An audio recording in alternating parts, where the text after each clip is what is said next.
Hello everyone, my name is VT and I am a content creator for the First Descendants, and today we're going to go over the intercept battles with the Colossus. So from start to finish, easy to hard, we're going to go over every single boss, what they do, and how to beat them.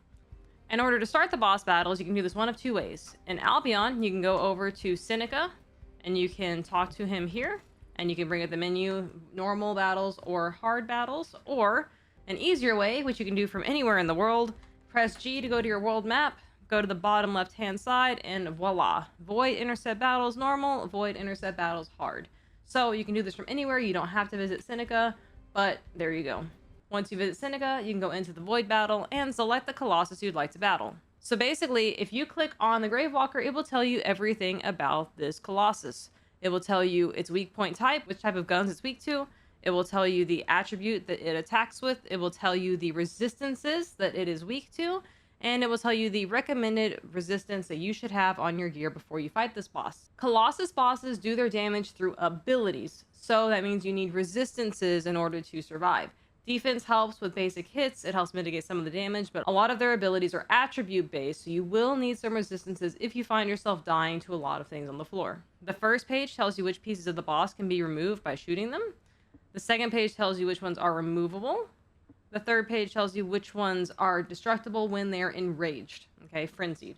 So these are the only parts of the boss when they're enraged that can be hit. You normally have to destroy these parts in order to get them out of their enraged states. Some of the bosses automatically will come out of their enraged states regardless of whether or not you destroy the parts, and some of them you have to destroy in order to get them out. We'll go over that for each boss. So first, the Gravewalker. This is the boss that you fought in the beginning of the game when it was during this tutorial. And basically, this boss has several attacks. He has a chain gun attack. He has missiles that he fires out of his back piece. He has a shotgun ability. And like I said, most of his stuff for the Gravewalker is fire attribute. So in order to beat this boss, you're just going to want to strafe sideways, dodge, roll in order to avoid the abilities, and focus on his weak points. The Gravewalker also spawns roly-polies, which are adds that you will be able to kill for resources such as health, mana, and ammo. Stunning Beauty is the second Colossus that you will fight. Her weak point type is crushing damage. She attacks with electric attacks. She is very strong to electric, but very weak to poison. Once again, you want to pay attention to the recommended attribute resistance. If you are having trouble surviving, you want to make sure that your resistance is high enough to survive. You can add resistances to your gear by your components or by your modules in your character. Her three destructible parts are the cover on her chest, the sensors on her ears, and her leg pieces. The removable parts are her shoulders and her chest piece. Stunning Beauty is a pretty unique boss in the fact that she has a lot of abilities. She does a lot of stuff. She does a lot of damage early games. She is very hard to do when you're first starting the game. So if you have trouble with her, don't feel bad. A lot of people did. Her abilities are standard for brides. She does a targeted attack. She will have missiles that come out of her shoulders that will track you down. Strafe left on these. You might have to roll a couple times to get ahead of them, but they're not too difficult to dodge. She has another attack where she will lift herself up in the air, get this charge around her, and then explode a bunch of electric balls that will just go around the arena. In this instance, all you have to do is be farther away from the boss, dodge them, and you'll be safe. You can also hide behind terrain and put them in between yourself and the damaging ability, and you should not take damage. The terrain in these arenas can be destroyed, so be cognizant of that. However, you can use them for an emergency shield. When Stunning Beauty enrages, she gets a very unique mechanic. A gigantic eye will spawn above her head, and if this eye sees you, it will rain down a charge attack on your location. So what you want to do is you want to hide behind some cover, put that between you and her eye, and then you will shoot the eye until it breaks, and then she will come out of her enraged phase. During this phase, you want to make sure that you focus ads and stay away from the boss, and just DPS down the eye. Once her enraged state is over, you're free to continue DPSing and finish off the boss. The Executioner is the third boss that you will face in the game. This boss has a hard mode version and a regular version. The Executioner is a boss in both the normal version and the hard mode version, so these rules will apply to both versions. Now, the Executioner is weak to burst type damage. It attacks with electric attacks. It is resistant to electric and fire, and it is weak to poison. Once again, you want to make sure that you pay attention to your electric resistance. You'll want to pay attention to your you'll want to make sure that you have electric resistance for this boss. The value that you will need for the normal boss is 900 electric resistance, and the value that you will need for the hard boss is going to be 7,000 electric resistance. Other than that, both bosses have the exact same attack patterns. Their destructible parts are the sensor, core cover, and balancer. Their removable parts are their shoulders and their cores. And then when they are frenzied, you can shoot this plasma amplifier. Now, I will say, preemptively, the plasma amplifier is very difficult to hit unless you are above the boss. He's got these tentacles on his back, basically, that kind of block your shots a lot. It's a very wiggly part to hit. So for the Executioner, he is a fairly straightforward fight. He has a gun in his left hand and a sword in his right. So what he will do is he will shoot you with his gun at longer range. If you approach the boss, he does tend to automatically swing with his sword. To dodge a sword, you simply have to roll to the left. If you roll to the right, and if you roll backwards, odds are he's going to hit you. The cone attack of that sword is longer than you think it is, so you'll want to roll to the left if he is swinging at you. He has an orb of electricity, much like the Stunning Beauty, where it will shoot out tendrils and chase you, so you want to make sure that if the orb comes at you, you want to roll towards it off to the side, so it will go into the ground and shoot out less parts afterwards. His shoulders are the weak points. You want to focus the shoulders. The Executioner is a unique boss in the fact that he gets a buff. What he will do is he will buff his defense, and the only way to remove that buff is to have a card called Absolute Curse. What this does is when you break the Colossus' part, you will remove any buffs that the boss has. The Executioner has these hummingbirds that will hover over him, and what the hummingbirds do is they increase his enrage timer. So in order for him to not enrage faster, you want to make sure that you kill these hummingbirds as fast as possible, and this will give you more time and DPS on the boss. We'll spawn Kingfisher ads. These ads have a long range attack where they will shoot you, and they are also really annoying and will come up and like punch you whenever they feel like it. So you really want to make sure that you have ad control. The boss occasionally will jump up into the air, turn the screen white, and will land down doing a massive amount of electrical damage. So you want to make sure as you are falling, you just grapple and roll out of the area of attack. When the boss enrages, he will start to rain lightning around the entire arena in a random pattern. He becomes immune to all damage unless you hit his back piece, and he will do a laser attack targeted on a single person. To dodge a laser, it's very easy. All you have to do is roll, and you shouldn't be hit with that without any issues. He's very obvious and telegraphs it for quite a few seconds when he's doing it, so you just need to make sure that you're paying attention to the boss to see if he's looking at you. The next boss on normal mode is Dead Bride. The Dead Bride is weak to burst damage. She attacks with chill attributes. She is very weak to fire, but very strong to ice and strong to poison. Her destructible parts are her chest piece, her ears, and her legs, just like Stunning Beauty. You can remove her shoulder pieces and her chest piece to do additional damage and stun the boss. When she's frenzied, she has 2 amplifiers on her gun that you will need to hit in order to break her out of her enraged state. In normal mode, you will need 1,600 chill resistance. In hard mode, you will need 7,200 chill resistance. The Dead Bride has several abilities, the first of which is a cannon that she will shoot out of her hand. You can dodge just by rolling sideways. She will spawn Kingfisher ads in the arena, which you will need to deal with for ammo and resources. She will occasionally teleport on top of someone and try to step on them for a massive amount of damage. You can simply dodge roll out of the way. She has missiles that fire out of her shoulder pieces. You can dodge these by running to the left or to the right, and dodge rolling. Occasionally, she will lift herself up into the air and have a circle of ice above her head. What this will do is it will cause little ice shards to target multiple people. You simply have to walk sideways to avoid from getting hit by these. Her weak points are her shoulders and her chest. Her enrage ability, I call it Cold Roll. What this does is she rises herself up into the air and creates a massive area of cold frost damage. You do not want to be in this area. The second she goes up into the air, you will want to run away from her as fast as possible and get out of this massive AoE damaging ability. Sometimes she will teleport before she does this ability.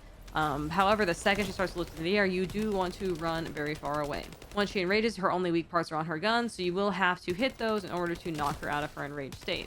If you do not hit those, her enraged state will go away naturally. She also has a laser beam ability, which will focus on somebody, and it will freeze them if it hits.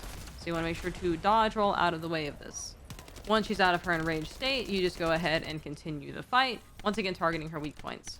It is important to note that the Dead Bride is mostly a shield boss, so once you get through her shield, that is the toughest part about the Dead Bride. Her HP pool is relatively low compared to her shield amount, so if you find yourself on the Dead Bride and like, oh my god, this is taking forever, we only have 4 minutes left, we're not going to get it.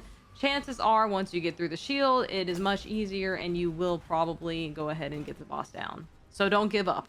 The next intercept battle that she'll fight is the Devourer. The Devourer is weak to piercing damage. He attacks with toxic attributes. He is very weak to electric, very strong to poison, and relatively strong to ice. You need to have 1,800 toxin resistance to fight him at the normal level. And in hard mode, you will need 7,400 toxin resistance. His destructible parts are his chest piece cover, his eyes, and his kneecaps. His removable parts are his shoulders and his chest piece. Unlike the other bosses in his frenzied state, there is no direct part on his body that you will attack. He has his own unique mechanic to deal with his enraged timer, which we'll get to in a second. The Devourer has a weapon in his left hand, and he will usually melee you with his right, much like the Executioner. He will just shoot a gun at you normally, sometimes with occasionally shooting out pools of poison from his gun. So you just want to make sure that you're strafing and rolling left. The poison pools will do a massive amount of damage if you do not have resistance, so be very careful of standing in them. Occasionally, if you get too close to the boss, he will smash the ground in front of you and create a massive area of poison. So if he does this, you want to dodge roll off to the side if you can. Odds are, if you are too close to the boss, you might get hit with this, so you just want to make sure that you're able to survive and have that toxin resistance to combat it. Occasionally, he will have rocket launchers on his shoulders that lift up, and what this will do is this will do a massive targeted AoE damaging ability centered on one person. You can dodge them by rolling. However, it does leave spikes on the floor that will do massive amount of damage, so you do want to get away. During his enraged phase, he spawns 3 orbs in a bubble that you will have to destroy in order to stop him from healing and regaining his shield. In order to destroy them, you just go into the bubble, as they are not attackable from outside of the bubble, and you will need to DPS them down as fast as possible. You will want to coordinate as a team. It is more important to get each ball down at a time than to have 3 different people separate 3 different balls. If you destroy one ball, he will be healing at a less percentage. What that means, you want to work together to get each individual ball down as fast as possible, rather than letting all 3 stay up as you try to DPS them. While he's also in this enraged state, he will focus on a person, and he will also rain death and destruction down from the sky. So you really want to make sure that you're not standing in stuff. If you do have the boss targeted, you don't really want to bring him over to your teammates that are trying to work on DPSing them down. So you do want to have some awareness of who the boss is targeting. Once all of these balls are down, then you'll be able to continue your fight with the boss. This boss also spawns roly-poly for ads, so you want to make sure that you are controlling these, destroying them for your resources, health, MP, and ammo. The next boss that you'll fight is the Pyromaniac. This boss is weak to pierce type damage. He attacks with fire. He's very strong to fire, and he's pretty strong to electric and weak to ice. You require fire. In normal mode, you require 2,100 fire resistance, and in hard mode, you will need to have 7,600 fire resistance. His destructible parts are his sensors, the eyes on the side of his head, his chest piece cover, and his leg kneecaps. His removable parts will be his shoulders and his core piece. And then during his enraged stage, just like the Executioner, he will have a tube that comes out of the back of his... He will have a tube in his back that you will be able to try to shoot around his chains that will usually block you. He has a sword attack. Unlike the original Executioner, he will do a backswing and do a large fire cone attack in front of him. This actually just has 3 lanes of fire originating from the attack itself, so you are able to position yourself in between the 3 areas of fire. And much like the original Executioner, he has a ball of fire which will chase you. In order to dodge it, you will want to roll forward to put the orb into the ground faster to make it stop firing the tracking bullets as soon as possible. The destructible parts on this guy are the shoulder pieces, so you want to focus the weak points of the shoulders in order to bring him down and be able to do more damage on him. The Pyromaniac also has hummingbirds, which will increase his enrage timer, so you want to make sure that you are DPSing these as soon as possible. For his enrage mechanic, he will turn a bright red, he will shake himself, and then he will go ballistic.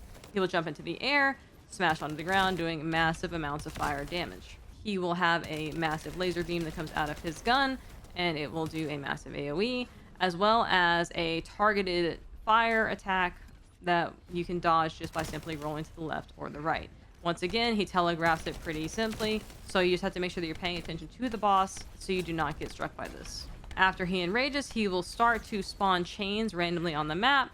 You will see these as a red AoE area will be the origination of those chains, and then you will need to jump over the chains in order to prevent it from taking damage. If you get hit by the chains, you will take a massive amount of damage, so you want to make sure that you're paying attention to where these spawn and make sure that you're jumping over them. The Swamp Walker is weak to burst type damage. He attacks with toxic. He is very weak to electricity, very strong to toxic, and strong to ice. The recommended attribute resistance at the normal level is 2,600. The hard mode level is 7,800. His destructible parts are his sensors on his shoulder pads. He has a helmet covering his brain, and then the core cover covering his eye. The removable parts are the top of his head, his shoulders, and his core eyepiece. When he's frenzied, his knees will be the only part that are targetable, and you'll need to destroy these in order for him to get out of his enraged state. The Swamp Walker is just like the Grave Walker, however, he does a lot more AoE damage. You'll want to make sure that you have your resistances, especially for this boss, because there will be stuff on the floor everywhere. The Swamp Walker will shoot his guns while also firing his rockets at you, which makes him a very beastly boss to fight. He will randomly shoot rockets of poison around, leaving pools of poison on the ground, so you want to be aware of this. When he double charges both of his main cannons, it will be a massive shotgun ability. You'll want to dodge, roll out of the way, or put terrain between you and the boss. In order to defeat this boss, you want to make sure that you're focusing the weak points. His shoulder pads will bring him down, as well as his core eyepiece. He spawns roly-polies for ads, which you can use to gain resources such as health, mana, and ammo. Once you bring him down, you want to focus on getting rid of his eyepiece, as it is a weak point. This boss enrages the more times that you hit it, so the more damage you do on weak points, the more damage you will do overall before it enrages. It is important to make sure that during these bosses, you are focusing the weak points whenever possible to get the more bang for your buck. Once Swamp Walker enrages, he'll become stationary and do a massive amount of rockets targeted on a single player. This does a massive amount of damage and leaves a giant pool of poison on the ground. It will stack up your poison very, very quickly. So you want to make sure that you are running as fast as possible to avoid those. Once he's enraged, you will need to destroy his canisters on his legs in order to break him from his enraged state. Once you've gotten him out of his enraged state, you just rinse and repeat until he's down. Now we get into the bosses that are different. So the Hanged Man is the final boss of the normal mode. He is a boss that you will require most people to beat at a minimum. The game does not let you join the Hanged Man unless you have at least 3 participants because of his mechanics. He is weak to crushing damage. He attacks with electric. He's very strong to electric, strong to fire, and weak to poison. It's recommended that you have 3,100 electric resistance when fighting this boss. The Hangman is one of my favorite bosses in the game. It has a really interesting mechanic to it, and it is a lot of fun to fight once you learn how the boss goes. So I know a lot of people get stuck on this boss. Don't worry, we'll tell you how to beat it, and then you will also come to love this boss. He'll rain electric projectiles down on people.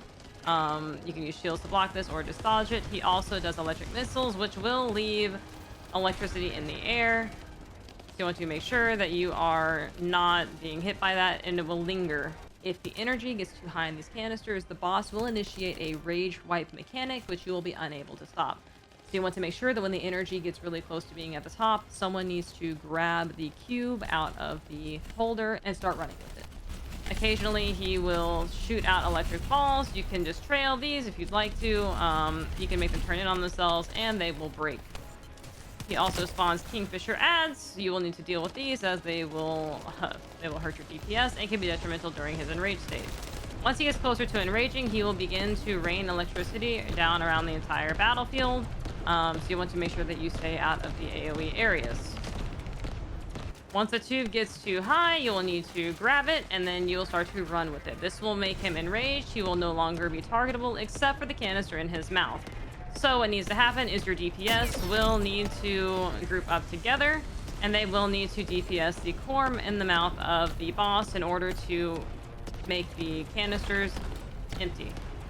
He does a massive amount of AoE if you do not DPS the mouth down in time. Occasionally, he will target the person running. And the reason you want to have one person running is so that way the lightning is targeted around that person and not targeted on your DPS. Once you have down the boss twice, you'll be able to return the orb and kill the boss. The first unique hard mode boss is the Obstructor. This is an Executioner reskin. His shoulder pads are larger, but for the most part, he fights just like a regular Executioner with a different enrage mechanic. He's weak to crushing damage. He attacks with toxic. He's very strong to toxin and ice, and he is weak to electric. You'll want to have 8,000 toxin resistance when you fight him in order to mitigate the damage. Just like the other Executioner styles, his weak points are on his head, chest, and legs. His destructible parts are his chest piece and shoulder. He will have a canister on his back during his enrage phase, just like the other Executioner style monsters. I'll be showing you this video as Bunny is really useful in his enrage mechanic. Just like the other Executioners, he's got an ability which will spit out a ball, this time of toxin, with tracking rounds, so you want to make sure that if you get targeted with the ball, you are rolling towards him. He also will do a laser beam attack that is targeted on you. You can use the terrain to block it. He will also shoot the occasional pool of poison at you, so you want to make sure that you are dodge rolling these. Just like the other Executioners, if you get too close, he will do a sword attack. Dodge to the left to avoid this ability. Don't dodge to the right or back, as his cone attack will usually hit you if you do so.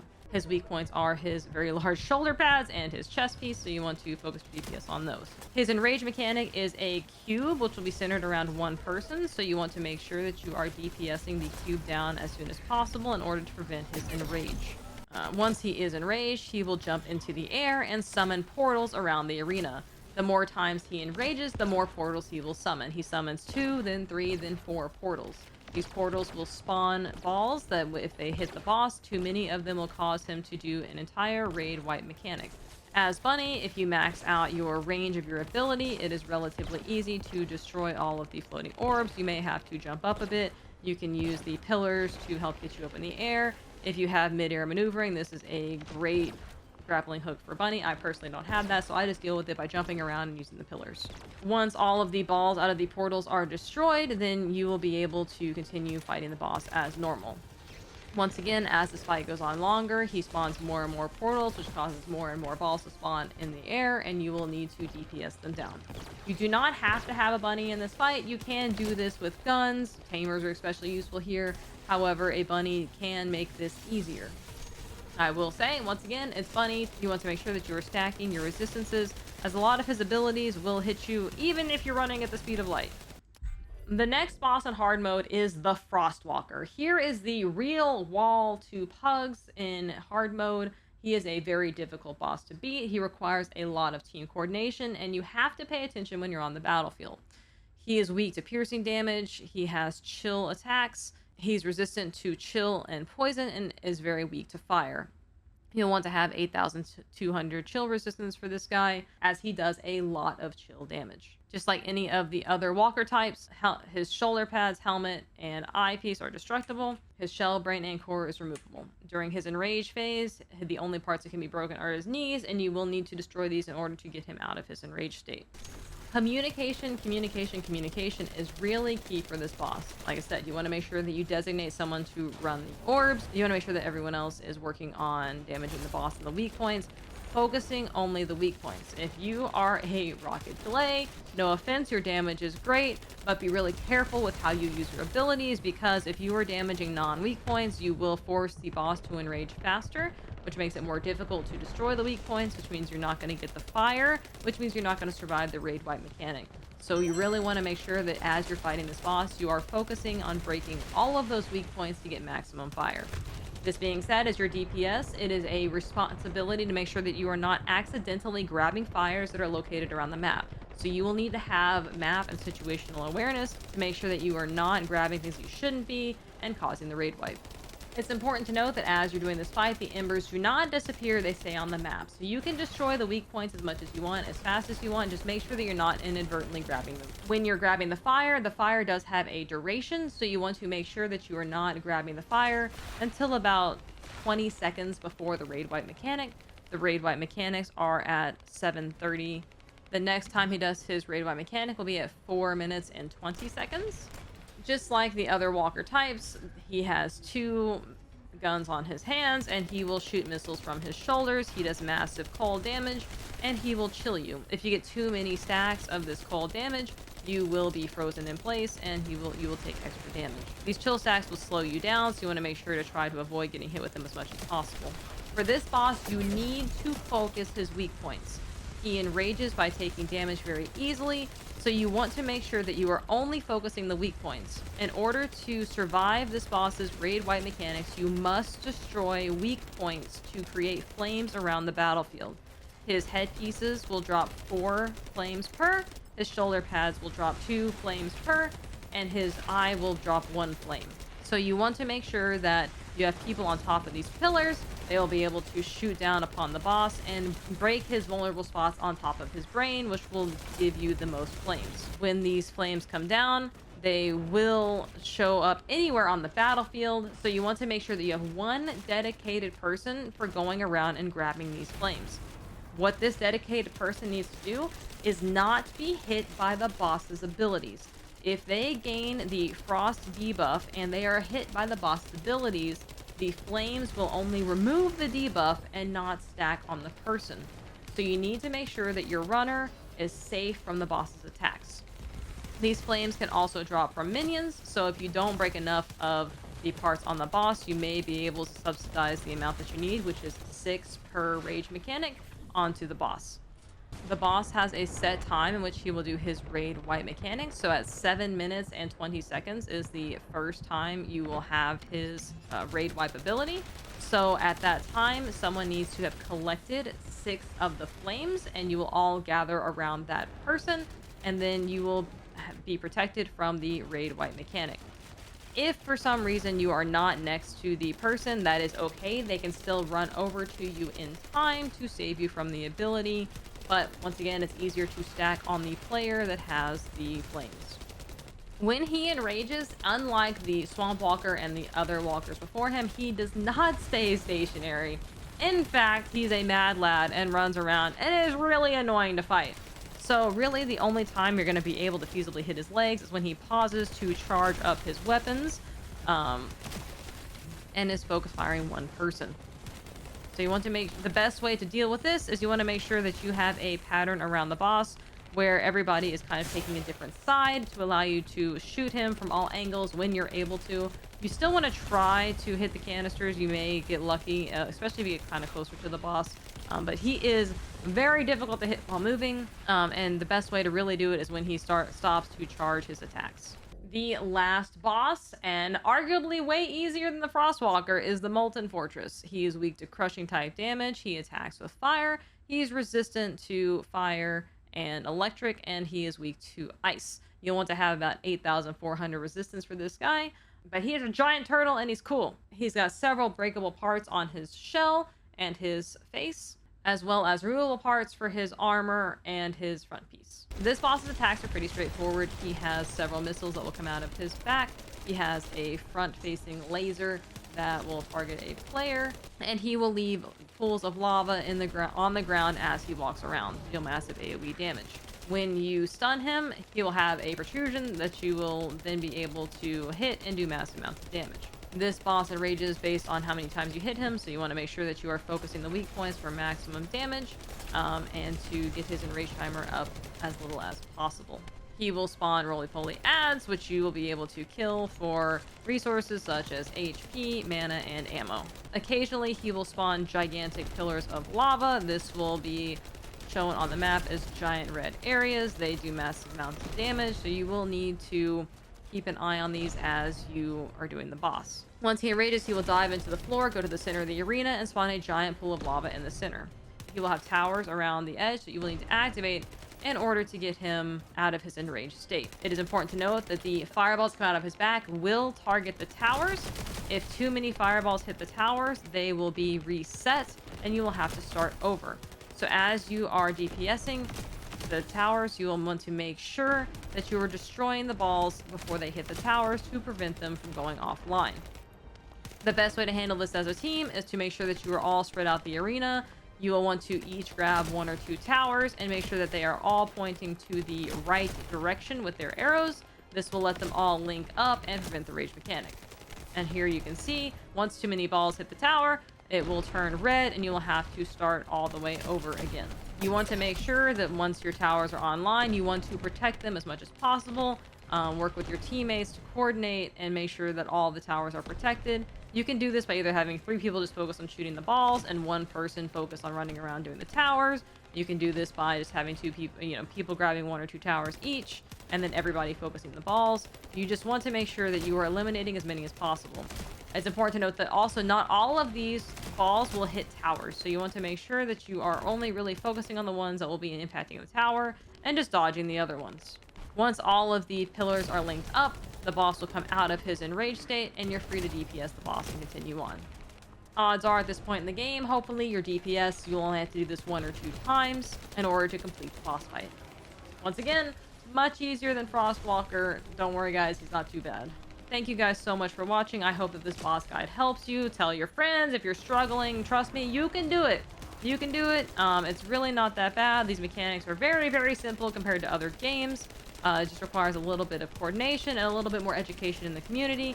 So please, please, please, if you are struggling with this boss, share the video with your friends. If you have any questions or comments or feel like I've left something out, because I probably did, please let me know below and I will make corrections in my notes in my video. Once again, I am a content creator for the First Descendant, so please, please, please add me as your creator. You can do this by going to the in-game friend menu, locating my name, AravaVT #9304, going to my card, clicking on the creator tab, and then signing up to support me. This will continue to help me make videos like this in the future. I stream every day on Twitch, and I look forward to seeing you all there. Thank you!